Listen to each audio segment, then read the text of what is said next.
The president, is he still scheduled to release the fake news report tomorrow, and when and how's that going to be done? We'll keep you posted on any details around that potential event and what that would look like.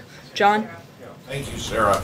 It was widely reported yesterday that in contrast to his past three predecessors, the president did not take any part in any memorials to Dr. Martin Luther King Jr. or appeared at any public functions on that. Any reason why?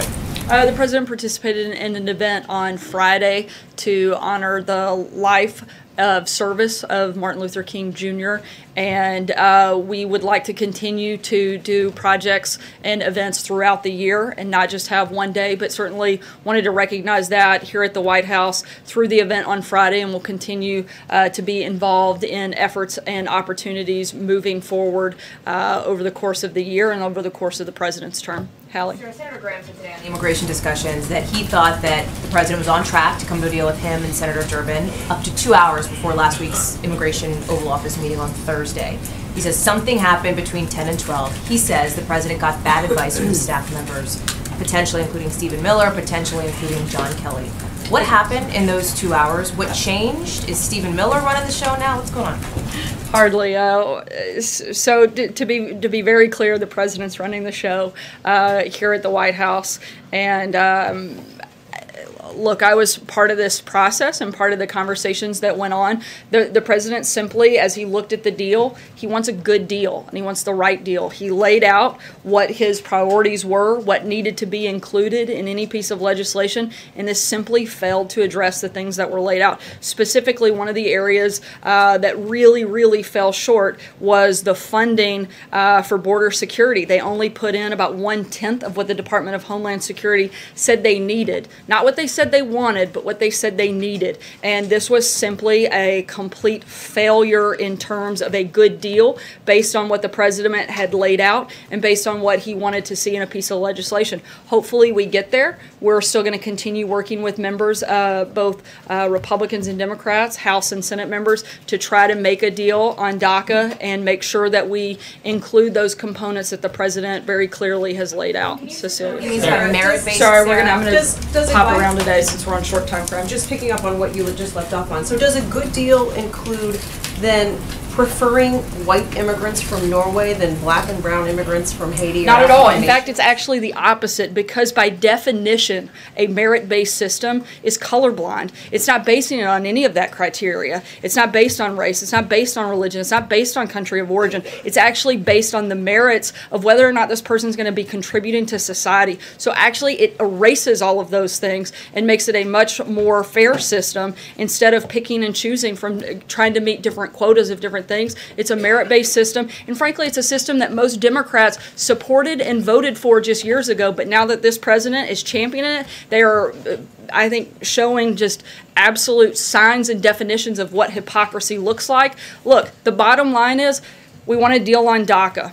They want a deal on DACA. We want a deal on border security. They want a deal on border security. They've said that they support these things. They've also said in the past that they support merit-based immigration. I don't see what is complicated here. We all want the same things. Democrats need to quit playing politics and start doing what they were elected to do, and that is governing. And they need to come to the table with a real deal based on the parameters that were discussed in the meeting that most of you saw, and let's try to get something done for the American people. But he did mention country of origin, and the fact of the matter is the countries that he mentioned, one is very white and the others are very not white.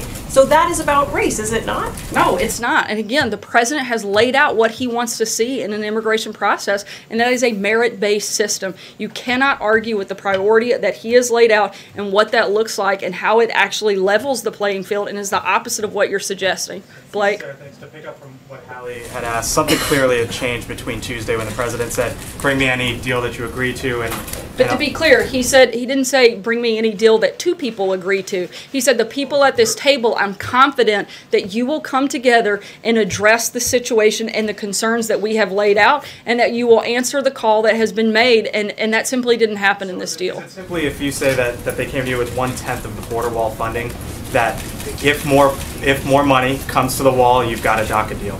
We also want to see an end to chain migration. We want to see an end to the visa lottery system, and we want to see merit-based immigration.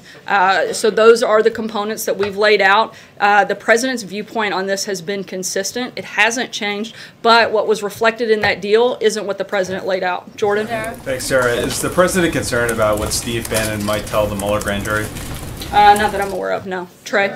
Two questions for you. Did the White House tell Steve Bannon not to answer certain questions before the House Intelligence Committee today? There's a statement I'll read. As with all congressional inquiries touching upon the White House, Congress must consult with the White House prior to obtaining confidential material. This is part of a judicially recognized process that goes back decades. We've been cooperating fully with these ongoing investigations and encourage the committees to work with us to find an appropriate accommodation in order to ensure Congress obtains information necessary to its legitimate interests. Today, the president said that he wants immigrants to come in from everywhere. Does everywhere include those 6 countries that were on the travel ban list? Look, like the president said, he wants immigrants to come in from everywhere, but he wants to do that through a merit-based system. Shannon?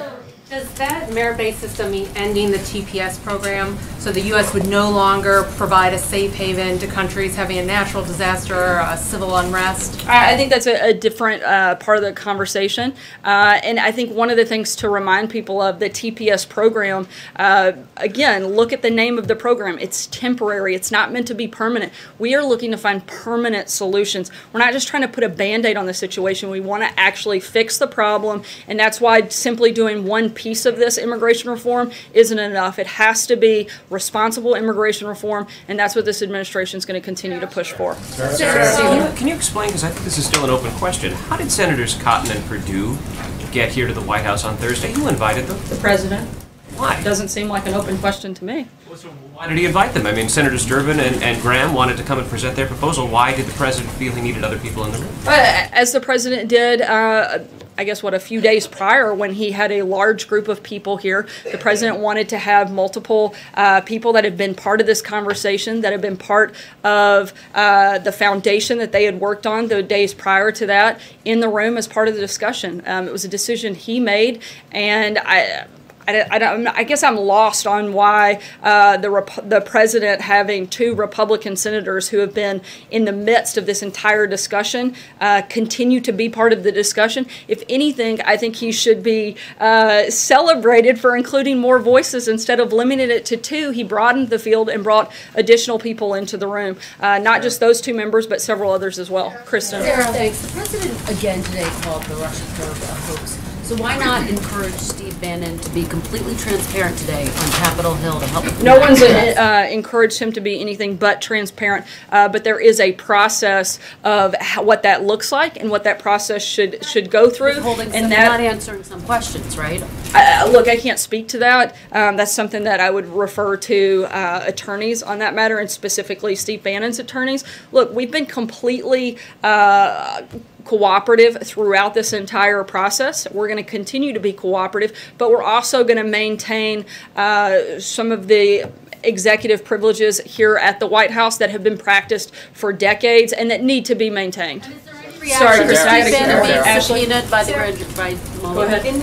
In that meeting, the president reportedly used a vulgarity. The White House has said he did not use that specific word. The president has said that as well, but a number of people in the administration said he used tough language, rough language, strong language. Can you clear up once and for all what the president did say? Look, I wasn't in that room, so I can go only off of what the individuals who were. They said that term wasn't used, but that tough language was. Look, no one here is going to pretend like the president is always politically correct. He isn't. I think that's one of the reasons the American people love him. One of the reasons that he won and is sitting in the Oval Office today is because he isn't a scripted robot. He's somebody who tells things like they are sometimes, and sometimes he does use tough language. The point that he's trying to make, the point that the entire conversation frankly should be focused on, is the issue at hand. We've wasted 5 days fighting over one word when we should be fighting over the people that are involved in the DACA program. If Democrats really want to protect these individuals, that's who they should be fighting for, and that's what they should be fighting about, is figuring out a permanent solution to DACA, not a quick fix, figuring out how to secure our border and increase border security, figuring out how to end chain migration, figuring out how to end the visa lottery system. They're wasting time, yet complaining about the fact that this president isn't doing enough when he's the only one that's really engaging in this process, and hopefully they'll get on board, get out of the way, and start actually doing their job. Anita. I have two quick questions. One, since the deal does not look like it's in sight, now we're 3 days till the federal government doesn't have any more money, is the president... Sorry, a deal on what? I just want to be clear. If we're talking about the budget or DACA. Okay. So right now there's no deal. Does the president support a short-term CR to get us through the next few weeks to keep the government? We certainly don't want the government to shut down, but we'd still like to see a budget deal that is a 2-year budget deal, that is a clean budget deal. We haven't given up on that, and we hope that Democrats will not hold our government hostage and will not stop military spending and will not stop allowing our country and our nation to be protected, because they failed to stop using political ploys and they started actually governing, and that's what we're hoping for. Jonathan? Sarah, I said I had a second quick Sorry, question. we're tight on time, so I'm going to hop. Jonathan? Sarah, can you clarify exactly what has been denied here? Because the day of that meeting, Thursday night, the White House put out a statement that did not deny the president said what was widely reported. You now said we've been spending 5 days talking about one word. Is that the only thing that's being disputed here in this denial, is which profanity the president used?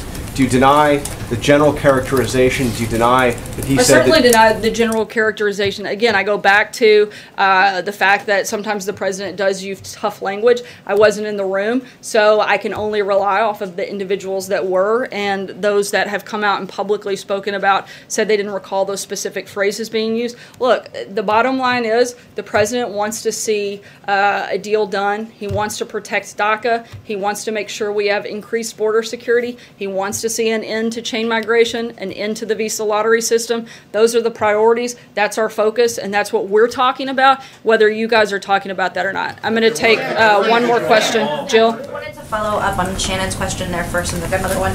Does the president, do he agree to some type of deal that traded the diversity lottery for making permanent the TPS protections? I'm not aware of that specific agreement. I'd have to check. Would you be open, though, to that kind of trade-off? I'd have to check. I know we've laid out what our priorities look like, and I think it would depend on the entire piece of legislation. I can't speak to just one piece of something that may or may not exist. And then Secretary Nielsen today was testifying on the Hill, and at one point she said that she was in that meeting, and she said she was surprised by the fact that the folks in that meeting were using such profane language.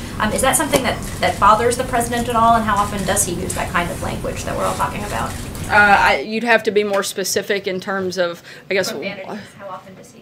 I mean, has he ever used a word? Probably so, yes. But I don't think, again, that is the basis of what the focus of the meeting was, and certainly not what the focus of the White House has been. I'm going to take one last one because Aisha's been patient. Thank you. So welcome back. Thank you. I just want to kind of pinpoint, I know this has been talked about, but when you say that the president, he's not politically correct, so would the White House then consider, if there was some type of derogatory language used to describe Haiti or Africa or the countries of Africa, to say that these are not good countries to come from, that's the issue of being politically I certainly can correct? speak to my experience. I've never heard him say anything like that or similar to that specifically. I'm talking more generally that sometimes the president can be politically incorrect. I think sometimes you guys have heard him. I wasn't speaking to that moment exactly. I was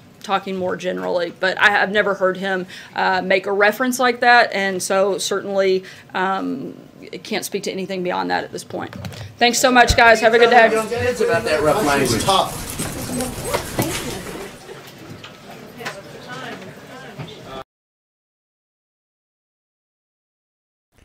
All right, folks, welcome. My name is Jen. I'm from Golden State Times. And thank you very much for joining us and choosing us as your stream of choice. Like I told a lot of people on the chat, it was going to be a good one, and it definitely is. The president is in perfect health for his age. And like the physician said, he will be in perfect health to his recommendation for the remainder of his presidency right now and into his second term as president. So that's a very good thing to hear. That's a blessing.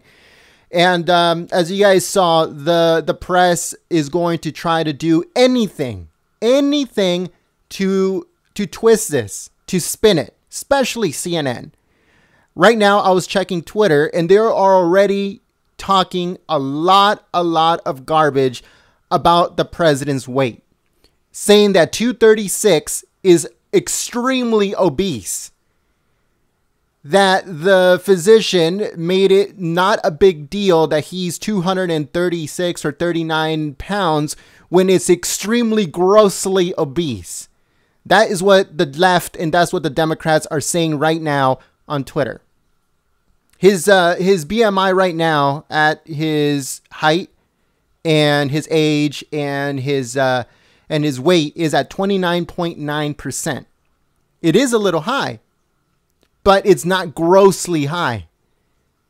It's it's just a little bit over. Okay, so technically he's overweight, but he is definitely not obese.